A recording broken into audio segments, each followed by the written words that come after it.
میری حافظ قرآن بیوی نے 100 سے زائد بچیوں کو قرآن حفظ کروایا تھا، مگر جب اس کی وفات ہوئی تو ہر روز اس کی قبر پھٹ جاتی اور قبر سے دھواں اٹھتا۔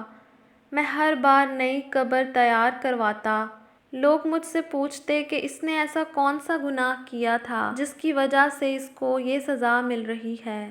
میں نے اپنی ساس اور سالی سے پوچھا تو وہ روتے ہوئے مجھے اپنے کمرے میں لے گئی اور ایسی چیز دکھائی جو دیکھ کر میرا کلیجہ پھٹ گیا، کیونکہ میری شادی کو 6 سال گزر گئے تھے اور میری بیوی بہت اچھی، خوش شکل اور نیک سیرت تھی۔ اس نے مجھے کبھی کوئی بھی شکایت کا موقع نہیں دیا تھا۔ میری بیوی حافظ قرآن تھی اور بہت سی بچیوں کو وہ قرآن حفظ کروا چکی تھی، اور میں ہمیشہ یہی سوچ کر خوش ہوتا تھا کہ میری بیوی کی دنیا اور آخرت دونوں آسان ہوں گی اور وہ ہمارے بچوں کی بہت اچھی تربیت کرے گی۔ ہماری کوئی اولاد نہیں تھی اور ہمیں بچوں کا بھی بہت شوق تھا، مگر پھر بھی وہ کبھی دل برداشتہ نہیں ہوتی تھی اور وہ بالکل مایوس نہیں ہوتی، صبر کرتی تھی، اور پھر اللہ نے اس کو صبر کا پھل عطا کیا اور شادی کے اتنے عرصے بعد ہمیں اولاد کی خوشخبری ملی۔ میں بہت خوش تھا اور اپنی بیوی کا بہت خیال رکھ رہا تھا، کیونکہ ڈاکٹر نے بتایا تھا کہ میری بیوی کو بہت احتیاط کی ضرورت ہے۔ پھر اللہ نے ہمیں بہت پیارا اور صحت مند بچہ عطا کیا، لیکن میری بیوی کی حالت خراب ہونے کے باعث اس کا انتقال ہو گیا۔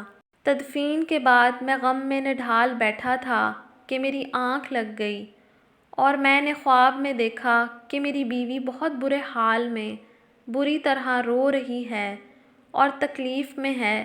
اسی وقت میری آنکھ کھل گئی۔ اب میں پریشان تھا۔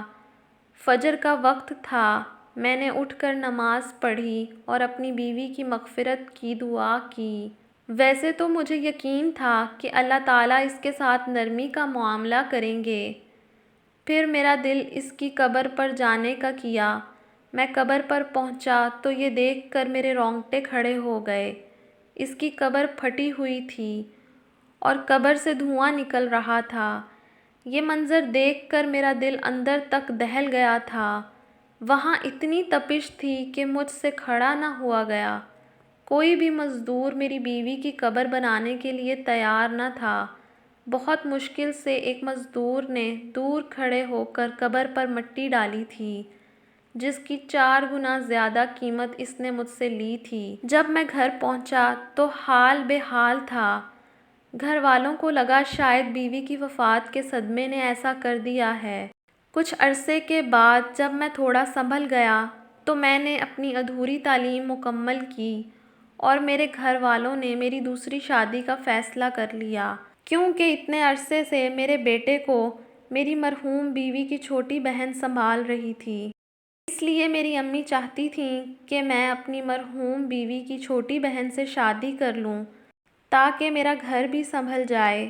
میں نے کام پر جانا شروع کر دیا تھا اور میری امی بہت بیمار رہنے لگی تھیں۔ وہ بہت ضعیف ہو گئی تھیں۔ میرا سالہ ملک سے باہر جا رہا تھا اور ایسا معلوم ہوتا تھا کہ میری بیوی کی بہن میرے بیٹے کی خاطر کبھی شادی نہیں کرے گی۔ تنگ آ کر میں نے اپنی امی کی بات مان لی اور ان سے کہا کہ جیسا وہ چاہتی ہیں میں دوسری شادی کر لوں گا۔ میری امی نے جلد ہی نکاح کی تیاریاں مکمل کر لیں اور میں نے نکاح کر لیا۔ نکاح کے بعد میں خاموش ہو گیا تھا اور اداس تھا۔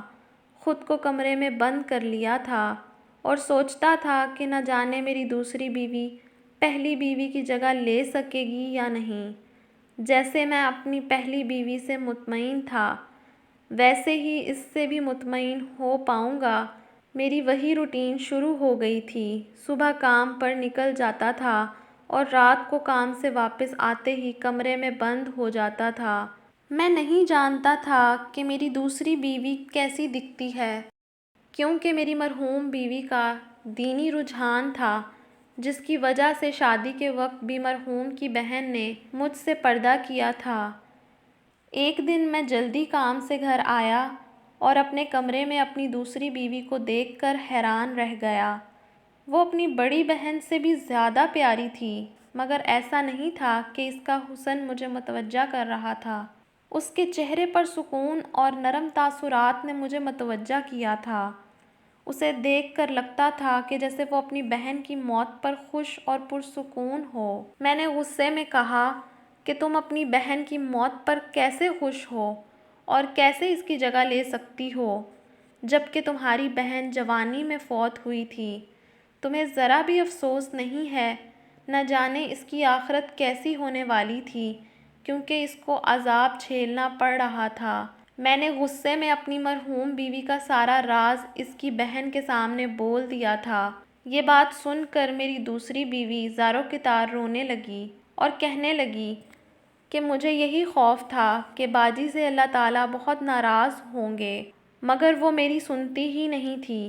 یہ سن کر میں پریشان ہو گیا تھا، یعنی میری مرحوم بیوی ضرور کچھ ایسا کرتی تھی جس سے اس کی بہن بھی اسے روکتی تھی۔ میری التجا پر اس نے بتایا کہ میری بہن واقعی نیک اور حافظ قرآن تھی اور قرآن کی تلاوت کرتی تھی۔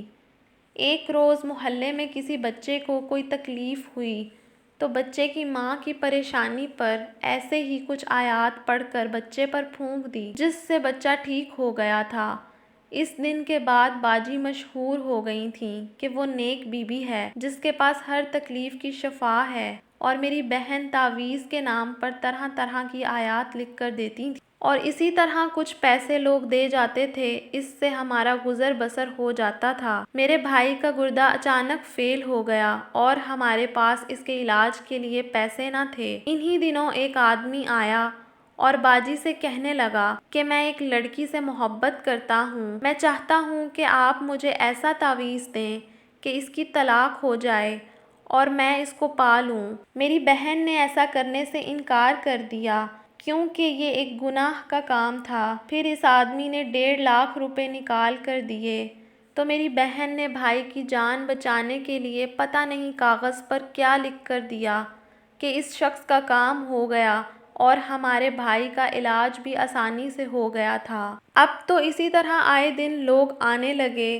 میں نے ایک دن اپنی بہن کو تعویذ بناتے دیکھا تو مجھ پر تو جیسے آسمان گر پڑا۔ میں نے دیکھا کہ وہ قرآن کی آیات کو الٹا کر کے لکھ رہی تھی۔ یہ تو کالا علم تھا۔ میں نے باجی کو بہت سمجھایا کہ اس سے اچھا ہمارا بھائی مر جاتا، مگر یہ حرام کام تم کبھی نہ کرتی، لیکن وہ لالچی ہو گئی تھی۔ میں اسے بہت سمجھاتی رہی، لیکن اس نے میری ایک بھی نہیں سنی۔ کالا علم کرنے والے اور کروانے والے دونوں کے لیے اللہ کے ہاں سخت عذاب ہے۔ میں اپنی بیوی کی بات سن کر حیران رہ گیا تھا۔ میں اپنی مرحوم بیوی کو بہت نیک سمجھتا تھا۔ اس سے بہتر یہ تھا کہ وہ اپنے بھائی کو مر جانے دیتی، مگر یہ حرام کام نہ کرتی۔ شاید اس کی بیماری ہی اس کے لیے نجات کا ذریعہ بن جاتی۔ میں اپنی پہلی بیوی کو نیک سمجھتا رہا، جبکہ میری دوسری بیوی حافظہ تو نہیں تھی، مگر اللہ تعالیٰ کا خوف رکھتی تھی۔ اللہ نے مجھے اصل میں اب نیک بیوی سے نوازا تھا۔ اللہ تعالیٰ سے دعا ہے کہ وہ ہمارے تمام صغیرہ اور کبیرہ گناہوں کو معاف کر دیں۔ آمین ثم آمین۔